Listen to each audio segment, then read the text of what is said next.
Alaikum wa rahmatullahi wa barakatuhu, and Ramadan Kareem to everybody who has joined us today.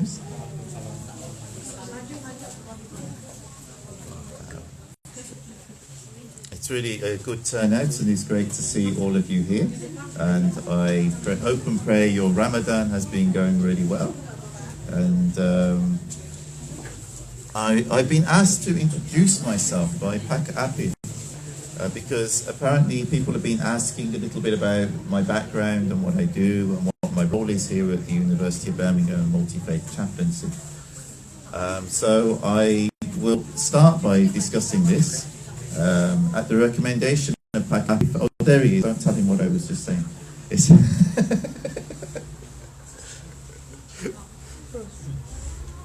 Assalamu alaikum.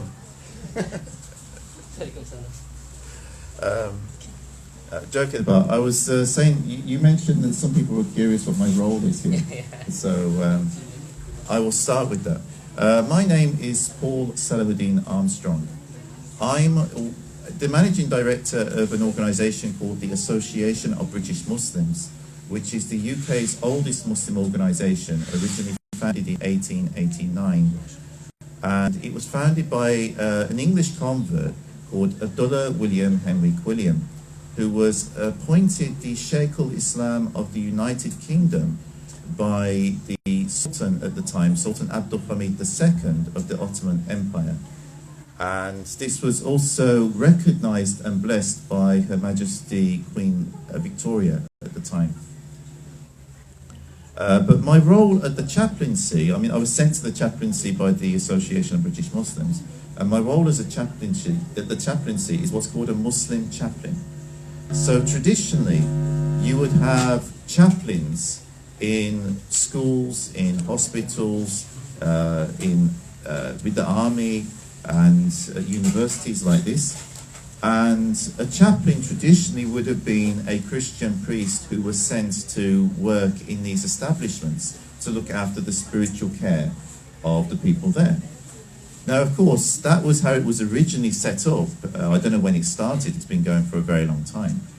And then what happened, of course... You want me to translate? You want to translate? Yeah, okay. And what happened, of course, is other people settled in this country who were of different faiths. Some English people also converted to other religions, such as myself. I become Muslim. And Abdullah William Henry Quilliam become a Muslim, and there's a lot more of us than people realise. And even you get some English people, they become Hindu by faith, or Buddhist by faith, or other faiths. So it's like we now live in a multi-faith society. It's no longer just a Christian society. So the chaplaincies at the schools and the hospitals and in the army, they realised you can't just have Christian priests, because it's not fair to the people of other faiths. And they're not necessarily going to want to speak to a Christian priest all the time, maybe sometimes, but not about everything, because even if the Christian priest is very nice and very helpful, he might not understand everything about other people's backgrounds. So now you get chaplains who, they still use the word chaplain, a bit like in Indonesia use the word kiai. And kiai, of course, predates Islam. But a kiai in Indonesia, a Muslim kiai, is basically an imam or a sheikh. But in this country, we have chaplains, and a chaplain can be a Muslim, a chaplain could be a Hindu, a chaplain could be, instead of just being a Christian priest. And so I'm one of two Muslim chaplains who has been appointed to be chaplains at this chaplaincy in the University of Birmingham. The other one is Adil Salim. I don't know, people might have met him on Friday prayers or something if you come. And he's been sent by Green Lane Mosque. And I'm, like I said, from the Association of British Muslims and Nahdlatul Ulama as well, because I've got a connection with Nahdlatul Ulama going back at least maybe, could be up to 7 years now, because I think I first met Pak Holland, from Holland Taylor. He's a friend of Gus Yahya. I think I first met him back in around about 2015.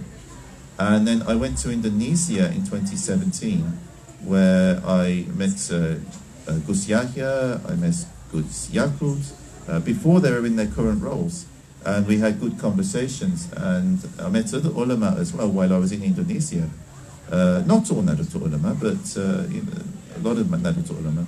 And I realized that my beliefs, because I belong to the Naqshbandi Tariqah as well, I'm a murid of Maulana Sheikh Nazim. I renewed my bay'ah with Maulana Sheikh Mohammed Adil from Cyprus, and they're Naqshbandi. So when I went to Indonesia and I realized that Nahdlatul Ulama is also made up of Naqshbandis, Qadiris and other Tariqah, and people on my wavelength who approach Islam in a very similar way to the way I do, then I got very interested in Nahdlatul Ulama. And also I revisited again Indonesia in February 2020. And during that visit, I also made ziyarat to the grave of Sheikh Sharif Hidayatullah, also known as Sunan Gunung Jati. And that was a very special moment for me. And the zikr which is read there is actually almost the same as the zikr I read from the Maulana Sheikh Nazim's Naqshbandi branch of the Tariqah.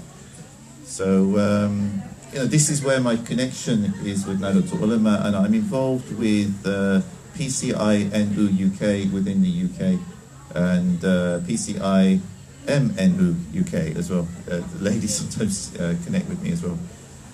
So this is about me. Is there anything else people likely to want to know, or when I embraced Islam, maybe? Yeah. Okay.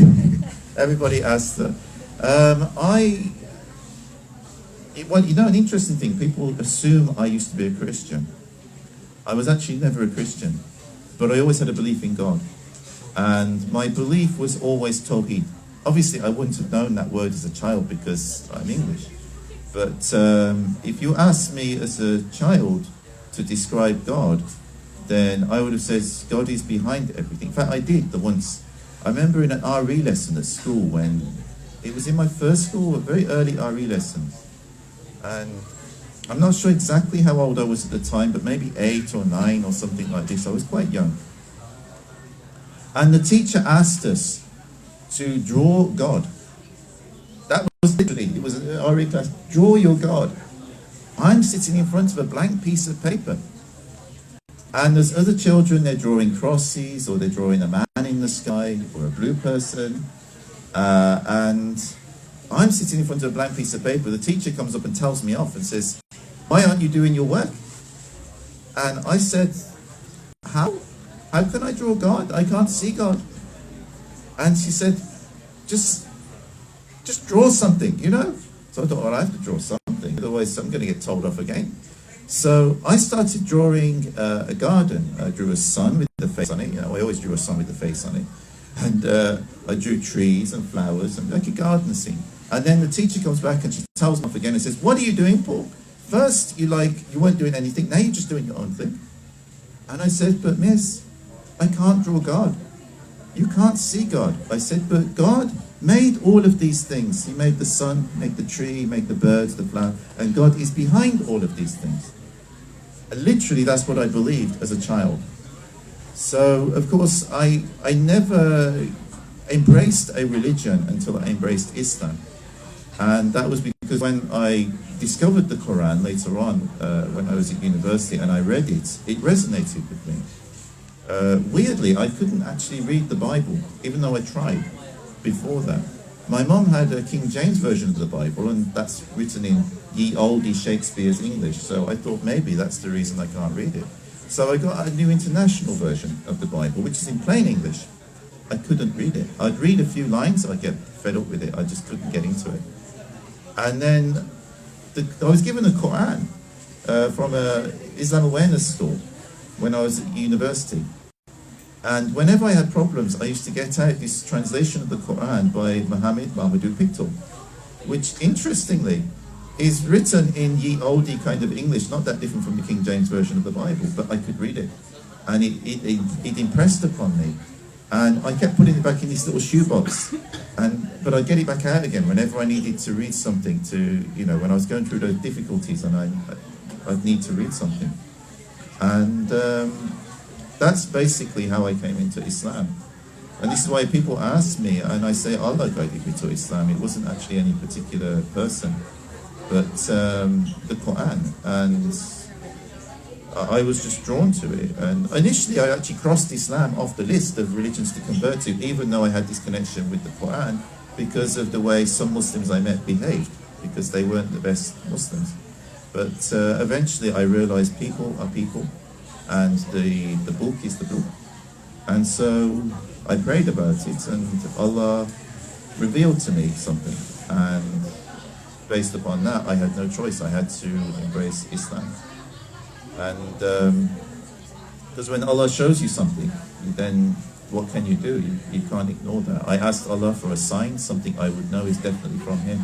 And before that point, there was some confusion in my mind. You know, is this just a book? Because it's a book printed on paper. How is this really from Allah? So I asked Allah, give me a sign, and something I would know is definitely from Him. I didn't specify what that would be. I left that for Allah to do. But I said, the condition I asked Allah is, please let it be something that I could not mistake for anything else. All I can say, I woke up the following day and there was something in my heart that is, like all the doubt was gone. There was answers already there to any questions and doubts that I had at that time. I was blown away by it, and I had this burning desire to declare my shahada to Islam. So, you know, it was, I only delayed it a little bit longer because there was kind of a fanatical brother who knew me, and he would say, see, I told you you're a Muslim, you should embrace Islam. So I delayed it for a few more days, but then I couldn't delay it any longer. And I embraced Islam with 3 witnesses at the back of my friend's chemist shop in Wolverhampton. I didn't want to make a big fuss about it. It was between me and Allah. And with hindsight, I should have just gone into the mosque and just said it, because Allah has the greatest sense of humor. I was trying not to make a big deal of this. Then every mosque I went in for 6 months or so after that, everybody comes up to me, MashaAllah, you embraced Islam. So I should have just done it at the mosque in the first place. But that's basically something of my story. I mean, there's a lot more to it, obviously, but I hope that kind of gives you some insight into who I am and my background. And I think that's definitely my 10 minutes of it. Thank you. Yeah. So now I will pass you over to Pak Apif, who's prepared for us this 40-minute sermon. No, actually. Yeah. Thank you. My pleasure.